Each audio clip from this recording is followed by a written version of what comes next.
किसानों को पहली बार कानूनी मिनिमम सपोर्ट प्राइस और कर्जा माफ हमारी सरकार करने जा रही है। यहाँ पर जो हमारा किसान खड़ा है, जानता होगा उसकी आय दोगुनी नहीं हुई, किसान ने आत्महत्या कर ली। लोकसभा चुनाव के परिणाम सामने आ चुके हैं और इन नतीजों ने सबको चौंका दिया है। खासकर उत्तर प्रदेश के नतीजों ने, जहां एग्जिट पोल में तमाम एजेंसियां एनडीए को लगभग 400 सीट देती नजर आ रही थी, जब परिणाम सामने आए तो ये पूरा पलट ही गया और एनडीए 300 का आंकड़ा भी नहीं छू पाया। एनडीए को 292 सीट मिली है और इंडिया अलायंस को 234 सीटें मिली हैं। वहीं यूपी में समाजवादी पार्टी और कांग्रेस गठबंधन को 43 सीटों पर जीत मिली है, जबकि एनडीए गठबंधन 36 सीटों पर विजय प्राप्त हुआ है। यूपी में समाजवादी पार्टी सबसे बड़ी पार्टी बनकर के उभरी है। अखिलेश यादव की पार्टी को 37 सीटों पर जीत मिली है। नमस्कार, आप देख रहे हैं punjabkesari.com। मैं सत्येंद्र शर्मा। लोकसभा चुनाव का काउंटिंग खत्म हो चुका है। एनडीए गठबंधन को बहुमत मिला है, लेकिन उत्तर प्रदेश में दो लड़कों ने कमाल दिखाया है। इस बार सबको इन्होंने चौंका दिया। सूबे में एनडीए गठबंधन को बड़ा झटका लगा है, बीजेपी को बड़ा नुकसान हुआ है। बीजेपी को सिर्फ 33 सीटों पर जीत मिली है, जबकि समाजवादी पार्टी को 37 सीटों पर जीत मिली है। सूबे में समाजवादी पार्टी सबसे बड़ी पार्टी बनकर के सामने आई है। इंडिया गठबंधन को भी सूबे में सबसे ज्यादा सीटें मिली हैं। उत्तर प्रदेश में इंडिया अलायंस को बड़ी कामयाबी मिली है। गठबंधन 43 सीटों पर जीत मिली है।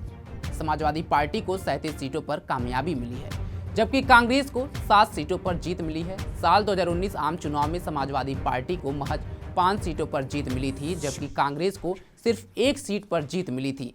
लेकिन इस चुनाव में कांग्रेस और समाजवादी पार्टी ने शानदार दमदार प्रदर्शन दिखाया है।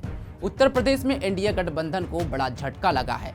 पिछले चुनाव में एनडीए को 64 सीटों पर जीत मिली थी, जिसमें से बीजेपी ने 62 सीटों पर कब्जा किया था, लेकिन इस बार बीजेपी को महज 33 सीट ही मिली है, जबकि सहयोगी दल आरएलडी को 2 सीटों का और अपना दल को 1 सीट पर कामयाबी मिली है। इस चुनाव में उत्तर प्रदेश में एनडीए को सबसे बड़ा झटका लगा है। पार्टी की दिग्गज लीडर स्मृति ईरानी को अमेठी से हार का सामना करना पड़ा है। कांग्रेस उम्मीदवार किशोरी लाल ने ईरानी को 1,67,196 वोटों से हराया है। मुजफ्फरनगर सीट से बीजेपी के दिग्गज लीडर संजीव बालियान को हार मिली है। इस सीट पर समाजवादी पार्टी के हरेंद्र सिंह मलिक ने 24,672 वोटों से जीत हासिल की है, जबकि बलिया लोकसभा सीट से पूर्व पीएम चंद्रशेखर के बेटे नीरज शेखर को भी हार का सामना करना पड़ा। इस सीट पर समाजवादी पार्टी के सनातन पांडे ने जीत हासिल की है। सुल्तानपुर से बीजेपी की वरिष्ठ लीडर मेनका गांधी को भी हार मिली है। मेनका गांधी को समाजवादी पार्टी के रामभुवाल निषाद ने 43,174 वोटों से हराया, जबकि खीरी लोकसभा सीट से बीजेपी के अजय कुमार मिश्र टेनी समाजवादी पार्टी के उत्कर्ष वर्मा ने 24,329 वोटों से उनको हरा दिया। घोसी लोकसभा सीट से ओम प्रकाश राजभर के बेटे और एनडीए के उम्मीदवार डॉक्टर अरविंद राजभर को हार मिली है। इस सीट पर समाजवादी पार्टी के राजीव राय ने 1.5 लाख से ज्यादा वोटों से जीत हासिल की, जबकि वाराणसी लोकसभा सीट से प्रधानमंत्री नरेंद्र मोदी ने कांग्रेस उम्मीदवार अजय राय को लगभग 1.5 लाख वोटों से हराया है। रक्षा मंत्री राजनाथ सिंह ने लखनऊ लोकसभा सीट से जीत दर्ज की है। उन्होंने समाजवादी पार्टी के रविदास मल्होत्रा को लगभग 1,35,000 वोटों से मात दी है। वहीं रायबरेली की अगर बात करें तो रायबरेली लोकसभा सीट से कांग्रेस लीडर राहुल गांधी ने बड़ी जीत दर्ज की है। उन्होंने 3,09,000 वोट से बीजेपी के दिनेश प्रताप सिंह को हराया, जबकि कन्नौज से समाजवादी पार्टी के अध्यक्ष अखिलेश यादव ने बीजेपी के सुब्रत पाठक को 1.5 लाख वोट से हरा दिया है। मैनपुरी लोकसभा सीट से समाजवादी पार्टी की डिम्पल यादव ने बीजेपी के जयवीर सिंह को 2,21,000 वोटों से मात दी। मेरठ सीट पर बीजेपी उम्मीदवार अरुण गोविल ने समाजवादी पार्टी की सुनीता वर्मा को 10,585 वोटों से हरा दिया है। यूपी में कांग्रेस और समाजवादी पार्टी के बीच साल 2017 विधानसभा चुनाव में गठबंधन हुआ था, लेकिन उस चुनाव में गठबंधन कुछ खास नहीं दिखा पाया था।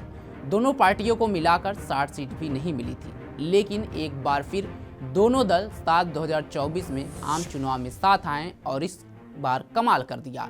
इस बार दोनों पार्टियों को सूबे में 43 सीटों पर जीत मिली है। 2017 में समाजवादी पार्टी जब और कांग्रेस की गठबंधन हुई थी तो ये नारा दिया गया था कि यूपी को ये साथ पसंद है, तो जनता ने यूपी का साथ पसंद नहीं किया था। लेकिन 2024 में यूपी के इन दो लड़कों ने कमाल करते हुए यूपी में बड़ा कारनामा किया है और एनडीए को बहुत बड़ा नुकसान पहुंचाया है। इस पूरे मामले पर आपकी क्या राय है, कमेंट बॉक्स में हमें जरूर बताएं। तमाम खबरों के लिए जुड़े रहें हमारे साथ और देखते रहें पंजाब केसरी.com।